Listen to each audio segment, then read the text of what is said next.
I think this is a challenging concept for most people. You do have your segment of people who are like, no regrets, take no L's. We're just always push forward. It's continuous improvement. But most of us, if we're honest, think about our past from time to time at least. Past is not always regrets, right? Just because you want something to be different than the past, I don't know if that automatically makes it a regret per se. But I think the way that we talk about our past in things that we wish were different, it's typically spoken of in that like kind of regretful tone. Like, here's some of my regrets in the past. But I don't know if that's necessarily the most healthy relationship to have with our past. And it's cool that this game allows us to examine kind of that theme. Tell me about that. I've been in groups where reflection was misconstrued as regret.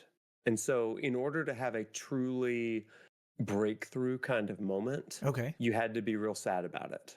You know, I've found this to be the case in a lot of groups that I've been in, actually. Will you say that again? Sometimes reflection is, I'll say, conflated with regret. There's got to be some sort of level of, I don't know, sadness that echoes in that level of reflection for it to be I don't remember the exact way that I said it. I think that makes a lot of sense. The depth of your reflection does not need to match the depth of your sadness and thinking about the past. They're not directly correlated. And I always felt a little bit out of place because when we would have these, well, what happened in the past? Let's unpack these things. If I'm satisfied with the person that I am and I want to continue improving, some of those experiences for me are how I arrived at this place. I try not to be, but it's difficult at times to be this. If I could just lay everything, all the strands of my life out perfectly, then I would know how to correctly manipulate them. I think that is a lot of mental energy that goes into how we live our lives. And so to have these, talk about these branching paths that existed in the game, I wonder how it explored that and how the game mechanics there